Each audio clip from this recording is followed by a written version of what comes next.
Soyez les bienvenus sur BFM Lyon Planète Locale, votre rendez-vous chaque lundi sur BFM Lyon pour parler environnement, écologie, développement durable. Et pour m'accompagner chaque semaine, notre spécialiste de toutes ces questions, Lucie Young. Bonsoir Lucie. Bonsoir Elodie. Notre invité cette semaine, Alex Delon, le directeur de l'Agence locale de l'énergie et du climat de la métropole de Lyon. Bonsoir. Bonsoir. Merci d'avoir accepté notre invitation. On va vous retrouver dans un instant, bien sûr.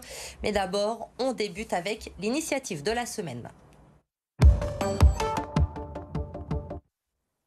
Et alors que nos factures d'énergie ne cessent d'augmenter, cette semaine, on va cuisiner en consommant moins. Oui, c'est possible.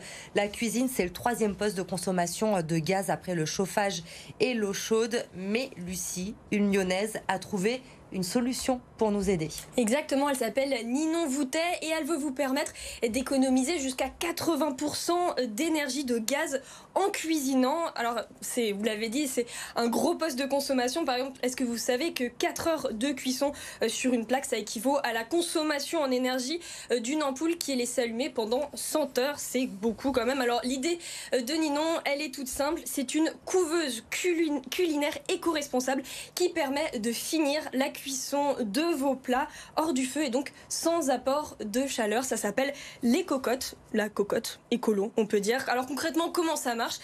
Vous mettez votre plat cuisiné sur le feu, vous portez à ébullition et puis une fois que ça bout, vous mettez tout simplement votre plat dans cette cocotte de laine. La laine de mouton, il faut savoir que c'est une matière isolante qui permet de maintenir à température le chaud comme le froid, le chaud en l'occurrence, puisque le plat va rester chaud pendant plusieurs heures et finir lentement sa cuisson tout seul, tout en gardant toutes les vitamines des aliments. On appelle ça la slow cuisine. Par exemple, un exemple tout simple, le bœuf carotte, c'est 20 minutes de préparation, 15 minutes sur le feu de cuisson et puis 4 heures dans les cocottes et puis c'est prêt. C'est assez pratique quand on n'a pas envie de passer tout son temps dans la cuisine. Alors en fait, la créatrice, elle n'a pas inventé quelque chose de révolutionnaire, mais elle s'est basée sur un concept de marmite norvégienne. C'est des techniques de nos grands-parents, des techniques de cuisson de nos grands-parents qu'elle a un petit peu réactualisées. À l'époque, c'était compliqué déjà de maîtriser le temps de cuisson. Écoutez-la.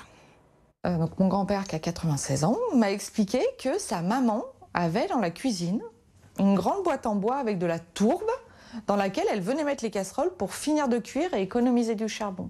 Donc cette technique existait déjà au début du siècle. Ça va vous permettre de terminer vos cuissons, de maintenir au chaud, de faire vos yaourts, mais aussi de maintenir au froid en étant une glacière. Voilà, donc aujourd'hui, ça permet donc d'économiser de l'énergie, du gaz, on l'a dit, et puis accessoirement d'éviter de faire brûler les plats. Comme la démarche se veut éco-responsable jusqu'au bout, il faut savoir que tout est fabriqué dans les ateliers à Lyon et que tous les matériaux, du lin à l'extérieur à la laine de mouton à l'intérieur, proviennent de petites entreprises françaises et sont choisis pour leur faible impact carbone, compté entre 129 et 250 € selon la taille des modèles. C'est quand même une bonne idée de cadeau à quelques semaines de Noël. Une bonne idée cadeau, vous êtes convaincu ou pas ? Oui, convaincu. Convaincu en tout cas que le sujet de l'alimentation est un sujet dont il faut se préoccuper, ça c'est certain. Eh bien voilà, allez, on passe tout de suite à l'invité de Planète Locale. Alex Delon, donc avec nous ce soir, directeur de l'Agence locale de l'énergie et du climat de la métropole de Lyon. Pour commencer, question toute simple, quelles sont les missions de l'ALEC ? Alors l'ALEC, c'est une association loi 1901 qui est d'intérêt général, donc à but non lucratif, qui a été fondée par la métropole à l'origine il y a une vingtaine d'années, avec pour objet d'accompagner la transition énergétique sur le territoire. Donc très concrètement, nous sommes là au service du territoire, au service de ses habitants, au service des acteurs du territoire. Les habitants pour les informer, les sensibiliser sur la thématique de l'énergie, sur les bons usages de l'énergie, sur la bonne manière d'économiser l'énergie et aussi de rénover son logement, ce qui est un sujet particulièrement important. Le bâtiment, c'est à peu près 45% des consommations d'énergie en France et un quart des émissions des gaz à effet de serre. Donc il n'y a rien à faire, c'est un sujet vraiment clé que de s'intéresser au bâtiment et c'est le cœur de métier de l'ALEC. Que d'accompagner les habitants, d'accompagner les copropriétés, les propriétaires de logements, d'accompagner le secteur tertiaire également et les collectivités territoriales sur ce sujet. Effectivement, l'énergie au cœur de toutes les préoccupations aujourd'hui, on le disait avec Lucie tout à l'heure, les factures qui augmentent, d'où aussi l'importance de rénover aujourd'hui son logement. C'est aussi pour faire des économies qu'il faut rénover. Alors, il faut rénover pour faire des économies, ça c'est évident. J'ai évoqué les chiffres et ils sont importants. Et puis, c'est aussi important de se faire bien conseiller, en fait, parce que rénover, c'est une chose, mais rénover de manière performante est une autre. Et ce que défend l'ALEC, c'est précisément la rénovation performante des logements. Donc, nous sommes la porte d'entrée du service public de la rénovation énergétique. Nous sommes, par convention avec la métropole, la porte d'entrée vers des dispositifs d'aide financière. Et donc, nous sommes là pour, en premier lieu, en tant qu'un véritable tiers de confiance pour les ménages, les amener à faire les bons choix de rénovation. Donc, d'abord, à faire le tri dans toutes les aides publiques qui sont assez complexes. Certaines sont dépendantes du revenu, d'autres sont indépendantes du revenu.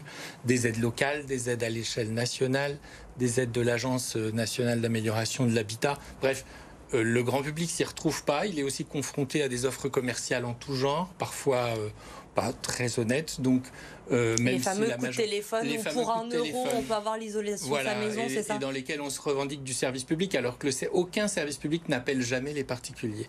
Donc voilà, nous sommes là, l'ALEC Lyon, pour finalement accompagner les conseiller, les informer, les conseiller et les accompagner vers une rénovation performante. Un mot justement sur les aides que vous évoquiez à l'instant, elles sont nombreuses.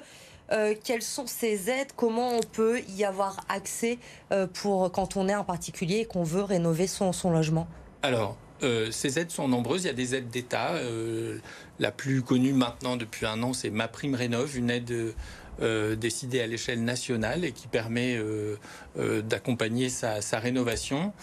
C'est aussi des primes énergie ou certificats d'économie d'énergie, enfin quelque chose d'un peu plus complexe, mais qui peut permettre, indépendamment du revenu des particuliers, d'avoir des moyens supplémentaires. C'est des éco-prêts à taux zéro et c'est Éco-Rénov' sur la métropole de Lyon. C'est une aide locale qui, pour les rénovations performantes, permet d'accéder à des sommes assez conséquentes, qu'on soit propriétaire de maisons individuelles ou qu'on soit copropriétaire ou qu'on soit une copropriété.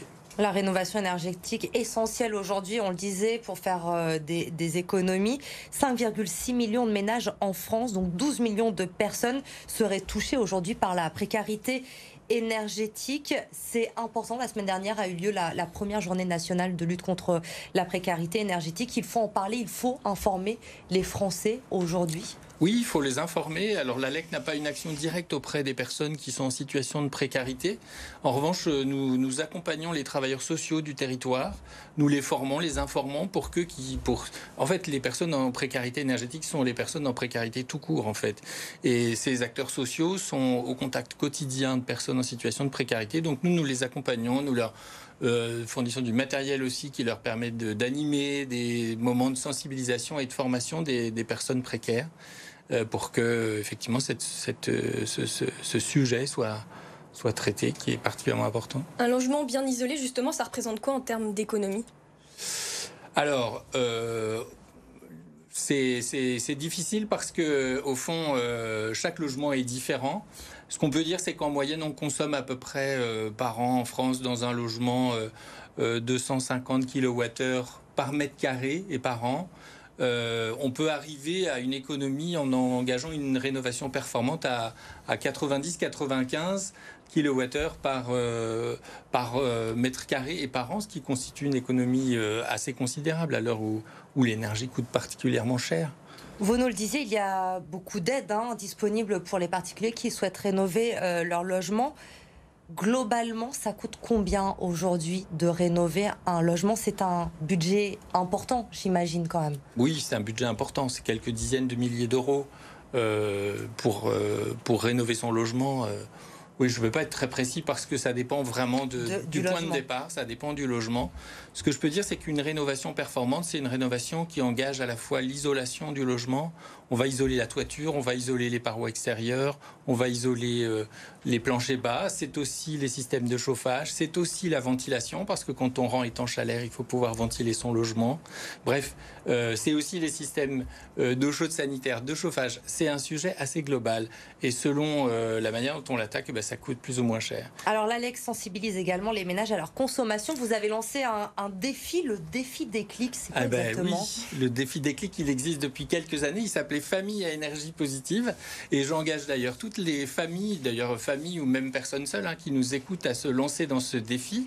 Ce défi, il est lancé en ce moment même.